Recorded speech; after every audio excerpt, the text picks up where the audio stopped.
बघा काय दिलंय क्वेश्चन मध्ये, design and draw a protective type of cast iron flange coupling. आता आपल्याला एक फ्लेंज कपलिंग डिझाइन करायची, ते पण कोणत्या टाइपची, protective type of a steel shaft transmitting 15 kilowatt at 200 RPM. So given मध्ये आपल्याला दिलेले पॉवर 15 किलोवॅट आहे, so 15 into 10⁻³ watt.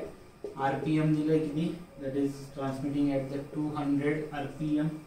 Having an allowable shear stress of 40 megapascal. ठीक आहे, क्वेश्चन मध्ये काय सांगितलंय की जो अलोएबल शियर स्ट्रेस आहे तो किती आहे, 40 मेगापास्कल आहे. सो तुम्हाला ही टाऊची व्हॅल्यू दिलेली आहे, allowable shear stress. So here tau is equal to किती सांगितलंय, 40 मेगापास्कल.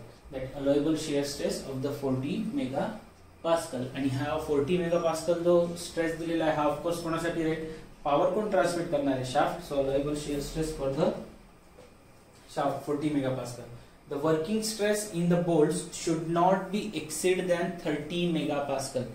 आता working stress in the bolt सांगितलंय, म्हणजे जो शियर स्ट्रेस राहील बोल्ट मध्ये तो 30 मेगापास्कल पेक्षा जास्त असायला नकोय. ठीक आहे, म्हणजे टाऊ बी ची व्हॅल्यू 30 दिलेली आहे, टाऊ एस ची व्हॅल्यू 40. मागच्या क्वेश्चन मध्ये टाऊ बी टाऊ एस सारखेच दिले होते. Assume that the same material is used for the shaft and the key, and that the crushing stress is a twice the value of the shear stress. Same material वापरलाय आपण, पण जे crushing stress आहे, that crushing stress for the shaft and the key same किती आहे, twice of the shear stress. आता crushing stress चे जे व्हॅल्यूज दिलेले आहेत आपल्याला ते किती सांगितलंय, 2 टाइम्स दिलेले आहेत. ठीक आहे, आता क्रशिंग स्ट्रेस कशावर ऍक्ट होतं, that the same material is for the shaft and key and that okay. हा ठीक आहे, बघा इकडे काय सांगितलंय, अज्युम करा की शाफ्ट आणि की एकाच मटेरियल पासून बनले आहे, म्हणजे क्रशिंग स्ट्रेस ऍक्ट होणार आहे ते twice the value of the shear stress आहे. आता क्रशिंग स्ट्रेस ऍक्ट कोणावर होतो, की आणि बोल्ट वर. शाफ्ट वर थोडी क्रशिंग स्ट्रेस ऍक्ट होतो, शाफ्ट वर तर फक्त शियर स्ट्रेस ऍक्ट होतो. म्हणजे त्यांना सांगायचं काय की क्रशिंग स्ट्रेस फॉर द की जो राहील तो 2 times of the shear stress for the की असणार आहे. ठीक आहे, पुढे the maximum torque is 25% greater than the full load torque. तो मॅक्सिमम टॉर्क आहे तो 25% जास्त आहे. 25% जास्त म्हणजे काय, की जेवढी व्हॅल्यू आहे त्याच्या 25% जास्त. म्हणजे असं लिहून टाकू मी 1.25 times of the mean torque. Full load torque म्हणजे कोणता राहतो, की ज्यावेळेस तुम्ही लोड अप्लाय करणार आहे त्यावेळेस जो शाफ्टवर टॉर्क येतोय तो फुल लोड टॉर्क म्हणजेच मीन टॉर्क. आणि जो मॅक्सिमम टॉर्क येतो 1.25 येऊन जाईल, कारण 25% जास्त सांगितलंय. जर मी असं लिहिलं की T max is equal to 1 into T mean, याचा अर्थ हे 100%. 25% जास्त म्हणजे 100 प्लस 25 म्हणजे किती होऊन जातं, 125%. 125 डिवाइड बाय टक्के म्हटलं मग पर्सेंटेजचा नंबर मध्ये कन्वर्ट करण्यासाठी डिवाइड बाय 100 करावं लागतं ना. सो 125/100 किती येतं, 1.25 times of T mean. The shear stress for the cast iron. नाव कास्ट आयर्न म्हणजे फ्लेंज साठी. सो टाऊ सी ची व्हॅल्यू सांगितली तुम्हाला 14 मेगापास्कल. या व्हॅल्यूज दिलेल्या आहेत, तर आपल्याला डिझाइन प्रोसिजर करायची आहे. क्वेश्चन प्रिटी सिमिलरच आहे जसा मागच्या वेळेस होता. जास्त काही इन द सेन्स थोडा काहीच फरक नाही असं समजून चला. मागच्या केस मध्ये तुम्हाला हे इथं 25% आता जास्त दिलेलं आहे. मागच्या क्वेश्चन मध्ये त्यालाच त्यांनी सर्व्हिस फॅक्टर दिलेलं होतं. सो आता हा सेकंड क्वेश्चन आहे ज्याच्यामध्ये आपण डिझाइन प्रोसिजर करणार आहे. Design procedure as it is राहील, सेम राहील. तुम्ही पण करू शकता, तुम्ही ट्राय करा स्वतः पाहिजे तर मागची डिझाइन प्रोसिजर बघून आणि त्याच्या थ्रू एक कंटिन्यू करत राहा. तर बघा हे राहू देईल मी ऍज इट इज. सगळ्यात पहिले start with the design for the hub. Design for the hub करण्यासाठी पण तुम्हाला सगळ्यात पहिले काय पाहिजे, डायमीटर ऑफ द शाफ्ट लागेल, जो की आपल्याला माहित नाहीये. सो टॉर्कच्या फॉर्म्युल्यावरून टॉर्क इज इक्वल टू काय राहतं, P into 60 divide by 2πn. So here P ची value 15 into 10⁻³ into 60 divide by 2π into number of revolutions किती आहे, 200. तर इथून व्हॅल्यू भेटून जाईल तुम्हाला टॉर्कची. तर टॉर्कची व्हॅल्यू किती भेटणार आहे, दॅट टॉर्कची value should be 716 newton metre. दिसतंय ना, हा 716 न्यूटन मीटर. याला आपण सगळ्यात पहिले mm मध्ये कन्वर्ट करून घेऊ. आता हा कोणता टॉर्क भेटतो, इथून जो टॉर्क भेटतो तो तुमचा कोणता राहतो, मीन टॉर्क राहतो बरं. Maximum value of the torque, sorry load value of the torque. आणि आपला जो मॅक्सिमम व्हॅल्यू ऑफ टॉर्क सांगितलाय तो किती आहे, 1.25 times of the full load torque, that is mean टॉर्कच्या 1.25 किंवा 25% जास्त. सो हिअर 716 into 10⁻³ इथून भेटेल तुम्हाला टी मॅक्स ची व्हॅल्यू. जी टी मॅक्स ची व्हॅल्यू जवळपास किती येणार आहे तुमची, that value should B 895 into 10⁻³. 895 into 10⁻³ Newton. हा भेटला तुम्हाला टॉर्क. आता इथून जेवढा वेळेस आपण टॉर्क अप्लाय करणार आहे सगळ्या वेळेस हाच टॉर्क घेऊ. ठीक आहे, टॉर्क बी माहित पडला, लगेच हब साठीचा फॉर्म्युला लावाल का, नाही, अजून डायमीटर ऑफ द शाफ्ट काढायचा बाकी आहे. So we know that torque transmitted by the shaft can be written as pi/16 into tau into d cube diameter, shear stress acting at the shaft. So maximum torque किती transmit करायचा आहे shaft plus 895 into 10⁻³ is equal to pi/16 into tau s shear stress acting at the torque. आपल्याला question मध्ये given आहे किती value त्याची, पुढे गेला मी जास्त लिहिलं होतं मी, yes 40 megapascal, 40 into d cube. So इथून तुम्हाला डायमीटर ऑफ द शाफ्ट भेटून जाईल. 16 ला इथे पाठवा, पाय आणि तुमचा 40 इकडे येऊन डिवाइड होऊन जाईल. So the value for the diameter of the shaft येणार आहे 48.4. अप्रॉक्सिमेट करालेला 48.4 approximately taken as 50 mm. Diameter of shaft भेटलं की यावरून आता आपण आपल्या व्हॅल्यूज फाइंड आउट करू शकतो. हब साठीच्या प्रोटेक्टेड टाइप मध्ये आपण ऑलरेडी लिहून ठेवलेलं आहे, गिव्हन डेटा राहू देईल मी ॲज इट इज.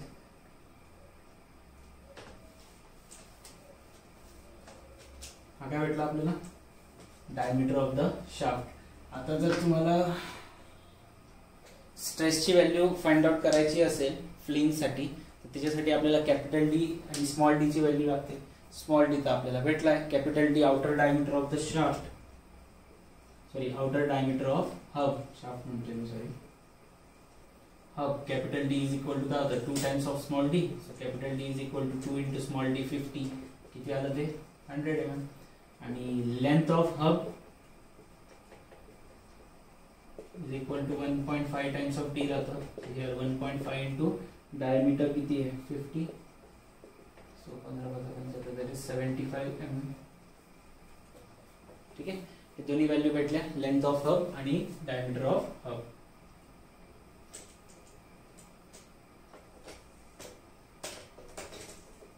ठीक आहे, लेंथ ऑफ हब आणि diameter of hub find out केल्यानंतर नेक्स्ट स्टेप करणार आपण डिझाइन फॉर द हब साठी. सो हियर फर्स्ट स्टेप म्हणून घ्या तुम्ही पाहिजे त्याला. या आतापर्यंत हा डिझाइन फॉर द शाफ्टचा पार्ट होता, इथपर्यंत डिझाइन फॉर द शाफ्ट आहे. Outer diameter length find out केली. आता design for hub. Design for hub मध्ये torque transmitted by the hub is equal to, formula काय, pi/16 into tau c into d⁻⁴ minus small d⁻⁴ divided by capital D. फॉर्म्युल्यामध्ये values put down करा. किती value torque साठीची, 895 into 10⁻³ is equal to pi/16 into tau c into capital D साठी value आली होती आपली 100⁻⁴ minus small d ची value आली 50⁻⁴ divided by 100. Here you can find the value for the tau c. 16 आणि 100 इकडे येताना मल्टिप्लाय ला येते, इकडे डिवाइड ला आहे, divide by tau c into 100⁻⁴ minus 50⁻⁴. So you will get the value for tau c. जी व्हॅल्यू तुमची जवळपास आली पाहिजे 4.86 मेगापास्कल.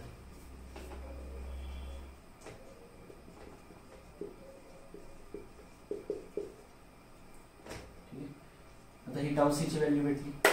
tau c ची व्हॅल्यू किती आहे, 14 megapascal. So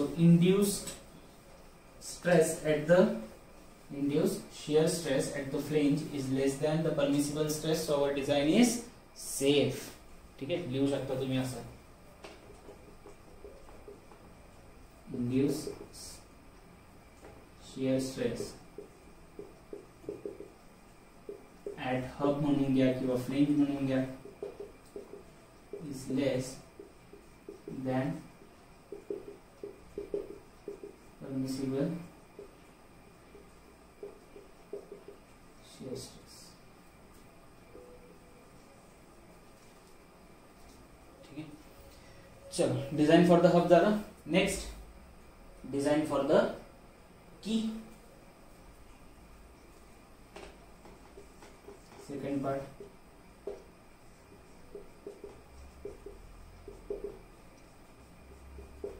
design for the की. आता डिझाईन फॉर द की मध्ये आपल्याला डायमीटर ऑफ द शाफ्ट दिलेला आहे. ठीक आहे, डायमीटर ऑफ शाफ्ट किती आहे, सॉरी दिलेला इन द सेन्स आपण फाइंड आउट केलं. So diameter of shaft B is equal to किती होतं 50 mm. 50 mm साठी करस्पॉन्डिंग व्हॅल्यूज बघून घ्या. ठीक, तर 50 mm साठी जर आपण करस्पॉन्डिंग व्हॅल्यू फाइंड आउट करायचं म्हटलं, इथे पण तीच कंडिशन तुम्ही पाहिजे तर अप्लाय करू शकतात की जो शियर स्ट्रेस आहे आणि तुमचा क्रशिंग स्ट्रेस आहे तो ऑलमोस्ट डबल आहे. ठीक, शियर स्ट्रेस आणि क्रशिंग स्ट्रेस जो आहे तो ऑलमोस्ट डबल आहे. सो वी कॅन से की जर इथं ऑलमोस्ट इन द सेन्स इथं कंडिशनच दिली की दॅट इज 2 टाइम्स, तर जर 2 टाइम्स येतं स्क्वेअर की वापरणार आणि स्क्वेअर की मध्ये काय राहतं विड्थ आणि थिकनेस कशी राहते same. 50 mm diameter of shaft असल्यासाठी जी विड्थ आणि थिकनेसचा आपल्याला कॉलम त्या टेबलवरून जी व्हॅल्यू भेटेल that will be something around, तुम्ही बघून घ्या एकदा किती ती व्हॅल्यू, मी डायरेक्टली टेक्स्टबुक मधूनच देणार आहे. सो हियर विड्थ ऑफ की W आणि थिकनेस ऑफ की T, दोन्ही व्हॅल्यूज आपल्या त्या टेबल वरून भेटून जातील and that will B 16 mm. 16 mm. ठीक आहे, विड्थ आणि थिकनेस भेटले. लेंथ ऑफ की आपण फाइंड आउट करू शकतो. आपल्याला माहिती आहे की लेंथ ऑफ की इज इक्वल टू काय घेतो आपण, length of hub. Length of की इज इक्वल टू काय येतं, length of hub. Length of की आणि लेंथ ऑफ हब जर सारखं येत असेल तर आपल्याला माहिती की लेंथ ऑफ हब किती राहतं 1.5 times of the diameter. So here length of की इथून मी खाली लिहितोय बरं, हे इथलं जसं तसं राहू दिलंय. Length of hub is equal to काय येऊन जाईल, is equal to length of key equal to length of hub which is 75 mm. So इथून तुम्हाला 3 डायमेन्शन कीचे भेटून गेले, एक भेटलं विड्थ, एक भेटलं थिकनेस, एक भेटून गेलंय लेंथ. यानंतर आपण शेअरिंग आणि क्रशिंगच्या केसेस मध्ये त्यांना आपण चेक करून घेऊया. सगळ्यात पहिले शेअरिंग साठी चेक करणार.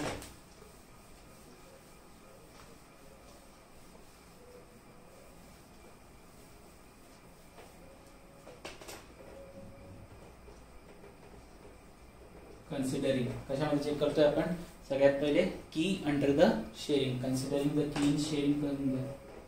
Considering the key in shearing. Okay, so considering the key in the shearing, torque transmitted is equal to formula काय राहतो, लेंथ इंटू विड्थ. हा झाला area multiply by the shear stress tau k into d by 2 half of the diameter of the shaft. So torque transmitted किती आहे, सगळं रफून गेलो ते. Torque transmitted is equal to value होती तुमची 895 इंटू 10⁻³ 895 10⁻³. लेंथ ऑफ द की आपली आलेली 75, विड्थ आलेली आपली 16. टाउ की ची व्हॅल्यू आपल्याला चेक करायची आहे. डायमीटर ऑफ द शाफ्ट होता आपला आय थिंक 50 ना, 50/2 चेक करतो, 50 होतं. येस. सो ओके, कॅल्क्युलेशन केल्यानंतर जे आन्सर भेटेल तुम्हाला टाउ के चं दॅट विल बी 29.8. टाउ के ची व्हॅल्यू भेटते 29.8 मेगापास्कल. आता ही जी व्हॅल्यू आलेली आहे टाउ के साठी, that is the tau k is nothing but काय, shear stress acting at the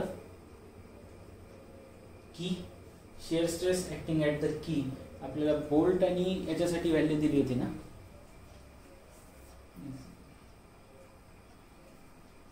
question मध्ये मेंशन आहे का की shear stress acting at the key and the bolt are same. एक मिनिट मी चेक करून घेतो, कमी मिस करून तिला बघून घेतो एकदा. येस, क्वेश्चन मध्ये मेन्शन होतं की same material use for the key and the shaft. तर सेम मटेरियल यूज आहे याचा अर्थ त्यांची शियर स्ट्रेस सस्टेन करण्याची कॅपॅसिटी बी सारखी राहील. म्हणजे this tau k is also tau s is also value for the tau k shear stress for the key. किती सांगितलं आहे 40. तर परमिसिबल पेक्षा आपली व्हॅल्यू काय आली कमी. So our design is safe till now. आता शेअरिंग नंतर considering the key in crushing करून घेऊ. तर क्रशिंग मध्ये torque transmitted is equal to काय चेंज होता आता विड्थच्या ऐवजी आपण काय घेतो half of the thickness of the key. So length into t/2 multiply by the t/2 multiply by the tau k च्या ऐवजी काय घेणार sigma ck into d/2. So torque transmitted is equal to काय म्हणजे 895 इनटू 10⁻³ लेंथ ऑफ द की येऊन जाईल तुमची 75. थिकनेस ऑफ द की किती होतं आपलं थिकनेस ऑफ द की किती आलंय 16/2 इंटू सिग्मा ck इंटू डायमीटरचा half 50/2. So you will get the value for the sigma ck. आणि सिग्मा ck साठी जे आन्सर येणार आहे that will be something around 59.6 newton per mm². म्हणजे 59.6 मेगा पास्कल. आणि सिग्मा ck ची value 2 times of the sigma 2 times of the tau of the sigma ck म्हणजे ही जवळपास किती आली असती 40 megapascal. Crushing stress sustain by the key किती आहे 80. 2 टाइम्स ऑफ द शियर होतं ना. तर शेअरिंगची व्हॅल्यू जवळपास 40 येते. क्रशिंग साठी किती होईल 80. इथे व्हॅल्यू किती येते 59.6. तर आपली डिझाईन कशी आहे सेफ आहे. ठीक आहे. तर इथे तुम्ही मेन्शन करू शकता की induced shear and crushing stress are less than permissible stresses. Therefore, design is safe. ठीक आहे. 2 पार्टचं डिझाइन झालं. आता थर्ड पार्ट डिझाइन करायला स्टार्ट करूया जो की असणार आहे आपला flange. Design for the flange.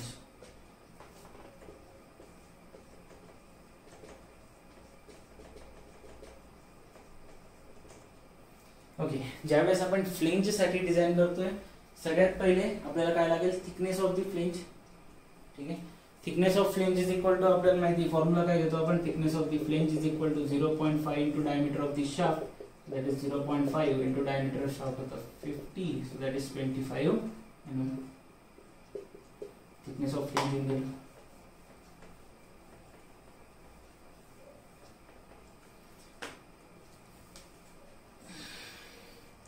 Now thickness of flange वरून आपण फाइंड आउट करणारे जो शियर स्ट्रेस फ्लेंजवर अप्लाय होतोय हा सस्टेनेबल आहे की नाही.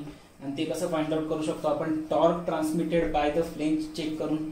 So we know that torque transmitted by the flange T is equal to formula होता ना circumference multiply by the radius of the hub multiply by the thickness of the flange multiply by the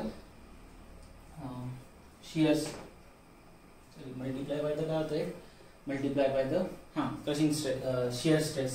so T is equal to formula असा काहीतरी लिहिला आपण πd² multiply by tau c into TF या पद्धतीने.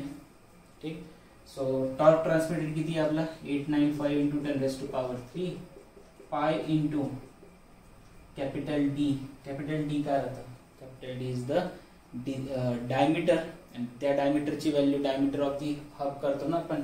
Diameter of the hub किती दिलेला आहे किती काढला होता आपण 100² divide by 2 into tau c into TF ची value thickness of the flange किती आहे 25. सो इथून तुम्ही टाउ c ची व्हॅल्यू फाइंड आउट करू शकता.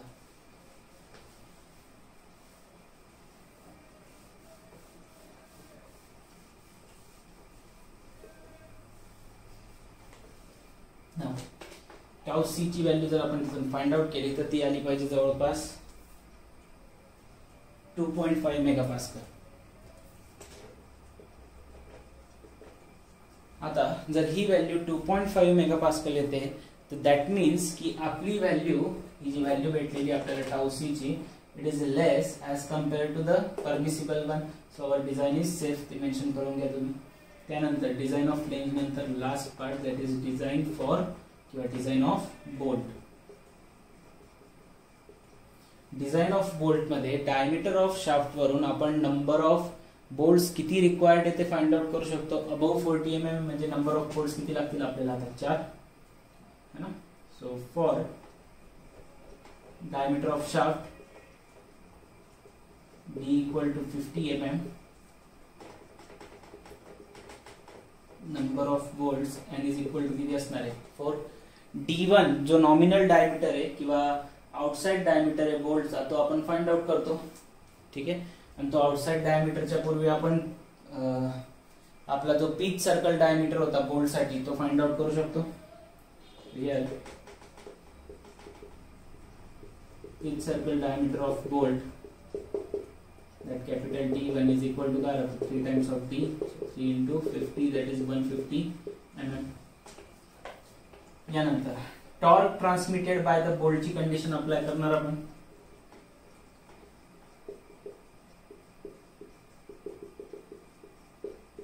आणि त्या टॉर्क ट्रान्समिटेड बाय बोल्ट वरून T is equal to formula आपल्याला ऑलरेडी माहिती आहे. काय घेणार area of the bolt into shear stress multiply by number of bolts into D1 upon 2.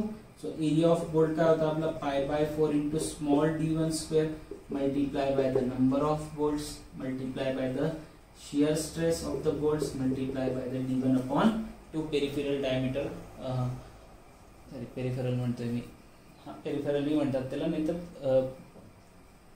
Pitch circle diameter पण म्हटलं जातं. सो हा जो पिच सर्कल डायमीटरचा आपण हाफ का बर घेतो कारण तो त्याचा परपेंडिक्युलर डिस्टन्स आहे. तर इथं जर आपण व्हॅल्यूज पुट केल्या टॉर्क ट्रान्समिटेड किती होतं 895 10⁻³ π/4. D1 ची व्हॅल्यू काढायची आहे. नंबर ऑफ बोल्ट्स आहेत 4. TB ची व्हॅल्यू नॉट मोर दॅन 30 सांगितलं होतं. So here peripheral diameter pitch circle diameter sorry 150/2. इथून तुम्ही D1 ची व्हॅल्यू काढू शकता. And that D1 ची value should be something equal to 11.25. He value भेटून जाईल तुम्हाला डायमीटर साठी. आता या 11.25 mm मध्ये आपल्याला तो diameter according to this diameter of the bolt आपल्याला त्या टेबल वरून nearest standard diameter of bolt बघावं लागेल है ना. 11.25 च्या जवळपास जो नियरेस्ट स्टँडर्ड व्हॅल्यू आहे ती आहे 12 mm. त्या टेबल मध्ये बघा 12 mm साठी. बोल्टचा टेबल वेगळा आहे, कीचा टेबल वेगळा आहे. बरं the nearest standard size is 12 mm आणि 12 mm च्या बोल्ट साठी जो 12 mm डायमीटर असलेला बोल्ट कोणता राहतो त्याची साइज राहते M12. ठीक आहे. तर या साइजचा आपल्याला बोल्ट यूज करावा लागेल. क्रशिंग साठी तुम्ही व्हॅल्यू चेक करायची करू शकता कारण बाकी सगळी डिझाईन सेफ असली तर तुम्ही क्रशिंग साठी व्हॅल्यू चेक केली मागच्या वेळेस ती पण सेफच येते. तुम्ही पाहिजे तर करू शकता. टेक्स्टबुक मध्ये केलेल्या नाहीयेत तरी मागच्या वेळेस मी करून दाखवलं की ती व्हॅल्यू सेफ येते. तुम्ही पाहिजे तर चेक करू शकता. आणि उरलेले जे 2 क्वांटिटीज राहतात अदर क्वांटिटीज फ्लेंज साठी काय फ्लेंजचा एक आउटर डायमीटर काढायचा राहिलेला आहे आपल्याला. Outer diameter of flange now outer diameter of flange, that outer diameter of flange D2 is equal to 4 times of D, so 4 into 50 that is 200 mm. आणि त्याच्यानंतर आपला जो एक होता जो कोणता protective thickness of a protective circumferential flange. नाव आपण एवढं करू थिकनेस ऑफ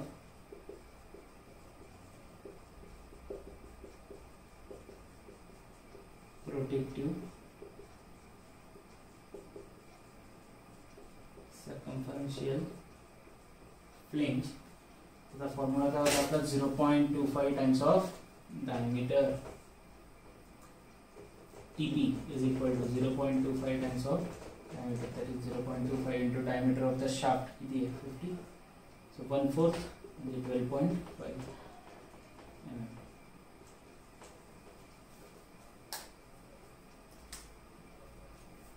ठीक आहे. सो अशा पद्धतीने तुम्ही हा क्वेश्चन सॉल्व करू शकता. बघा नेक्स्ट क्वेश्चन. याच्यामध्ये जो चेंज आहे तेवढा मी करून देईल, बाकी त्याच्यानंतर एकदा diameter of shaft find out झाला की पुढची प्रोसिजर तुम्हाला माहिती आहे की डायमीटर ऑफ शाफ्ट नंतर हबची डिझाईन कशी करायची, की फ्लेंज, बोल्ट, बाकी प्रोसेस सेम राहील ना. करायचं काय बघा, design and draw cast iron, draw तर कोणी करत नाही, डिझाईनच समजा. Design cast iron flange coupling करायची आपल्याला for the mild steel shaft आहे. शाफ्ट जो आहे तो माइल्ड स्टील पासून बनलेला आहे. Transmitting 90 kilowatt at 250 RPM. So power किती ट्रान्समिट करणार आहे, 90 kilowatt. So 90 × 10⁻³ watt. Number of revolutions किती सांगितले, 250 RPM. The allowable shear stress in the shaft is 40 MPa. So shaft मध्ये जे शियर स्ट्रेस अप्लाय होणार आहे, सो टाउ एस ची व्हॅल्यू तुम्हाला 40 MPa दिली. So here tau s is equal to 40 MPa in the shaft, and the angle of twist is not exceed than the 1 degree. आता हा change आहे याच्यामध्ये. Angle of twist दिलेला आहे तुम्हाला की किती अँगलने तो रोटेट होणार आहे, 1 डिग्री. डिग्री मध्ये कन्वर्ट करावं लागेल. आपण हे सॉम मध्ये करायचो, π/180 ने डिवाइड करा, रेडियन मध्ये भेटेल. In a length of 20 diameter. आता हे पण दिलेलं आहे की in the length of 20 diameter, म्हणजे 20 डायमीटर मध्ये in the length of 20 diameter सांगितलं बघा. Yes, 20 diameter. सो 20 डायमीटर्स मध्ये तो 1 डिग्री इतका अँगल रोटेट होणार आहे. तो allowable shear stress in the coupling bolt is 30 MPa. So bolt मध्ये 30 MPa चा शियर स्ट्रेस सांगितलेला आहे. ठीक आहे, इतक्या व्हॅल्यू दिलेल्या आहेत तुम्हाला. ठीक, चलो. तर मग आता करायचं काय, डायमीटर ऑफ शाफ्ट जर काढायचं आहे तर हे मल्टिप्लिकेशन करा पहिले. 1 डिग्री × π/180 बघा किती येते ते. So here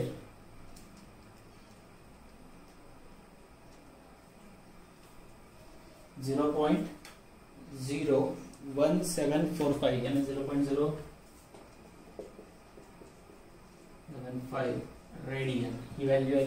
0.0175 radian. ठीक, चला आता करणार काय, पॉवर वरून आपण टॉर्क काढू शकतो. टॉर्क इज इक्वल टू काय होतो फॉर्म्युला, पहिली procedure same, P × 60 / 2πn. So torque is equal to power transmit करायची 90 × 10⁻³ × 60 divide by 2π × n, number of revolution, sorry small n capital n, number of revolutions किती आहे 250. So इथून तुम्हाला टॉर्कची value भेटून जाईल आणि टॉर्कची व्हॅल्यू येणार आहे तुमची 3440 ×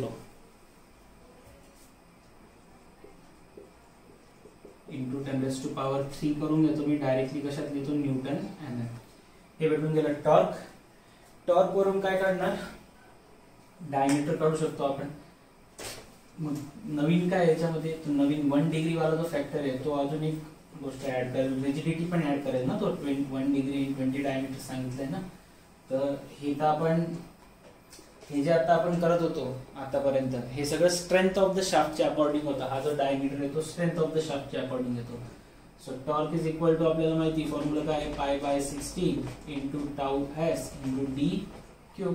टॉर्क ट्रान्समिट केला 3440 × 10⁻³ is equal to π/16 × tau s ची व्हॅल्यू आहे 40 × d³. इथून तुम्हाला डायमीटर ऑफ शाफ्ट भेटून जाईल. डायमीटर ऑफ द शाफ्ट तुमचा जवळपास येणार आहे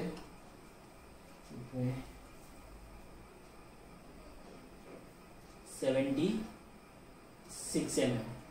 ठीक आहे, डायमीटर ऑफ शाफ्ट किती येतो जवळपास तुमचा 76 mm. इतकी प्रोसिजर तर आपण पहिले पण केलेली, पण या वेळेस जो 1 डिग्री त्या ठिकाणी ऍड केलेला आहे ना, हे काय होतं, considering the strength, considering strength of shaft. Now considering rigidity of shaft. आता अँगल ऑफ ट्विस्ट आलेला आहे त्या ठिकाणी. सॉम मध्ये जर तुम्हाला फॉर्म्युला आठवत असेल तर अँगल ऑफ ट्विस्ट साठी जो फॉर्म्युला होता तो असा काहीतरी होता, T/J is equal to C × theta. C rigidity, modulus of rigidity multiply by theta divide by length, C × theta × L. ठीक, 20 डायमीटर जी ना ती ही व्हॅल्यू दिली होती. टॉर्क किती ट्रान्समिट करायचं आहे 3440 × 10⁻³ जे काय राहतं मॉड्युलस π/32 d⁻⁴, सेक्शनल मॉड्युलस का पोलर मॉड्युलस असते ते म्हणतात त्याला. d⁴ is equal to C.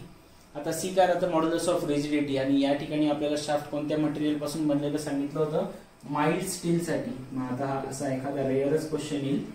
Mostly तुम्हाला क्वेश्चन मध्ये सी ची व्हॅल्यू दिलेली राहील जर रिक्वायर्ड असली तर. इथं दिलेली नव्हती पण दिलेली राहील जर पेपर मध्ये आलं तर. अदरवाइज माइल्ड स्टील आलं तर ही व्हॅल्यू लक्षात ठेवावी लागेल.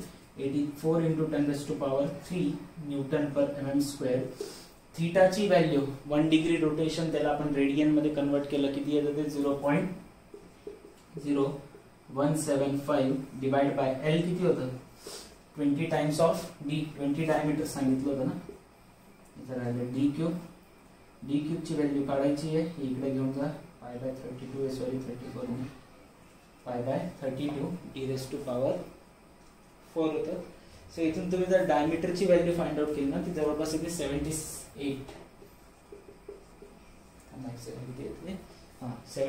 mm. ठीक आहे. आणि यापूर्वी जी डायमीटरची व्हॅल्यू आली होती स्ट्रेंथ साठी, ती किती रिक्वायर्ड होती 78. आणि रिजिडिटी मध्ये किती रिक्वायर्ड आहे 78. स्ट्रेंथ मध्ये 76. कोणती व्हॅल्यू घेणार, जी मोठी व्हॅल्यू आहे ती. So taking the larger of 2 values इथे लिहून घेऊ, बाकी तुम्हालाच करायचं आता नंतर. Taking larger of 2 values, therefore d is equal to 78 mm. Approximately consider करून घ्या 80 mm. आणि diameter of shaft 80 mm consider करून पुढची डिझाईन प्रोसिजर करायची आहे. ठीक आहे. आणि अजून एक तुम्हाला इथं टाऊ सी साठी व्हॅल्यू दिलेली नव्हती ना. Tau C flange shear stress acting at the hub और द फ्लेंज, ही व्हॅल्यू दिलेली नाही.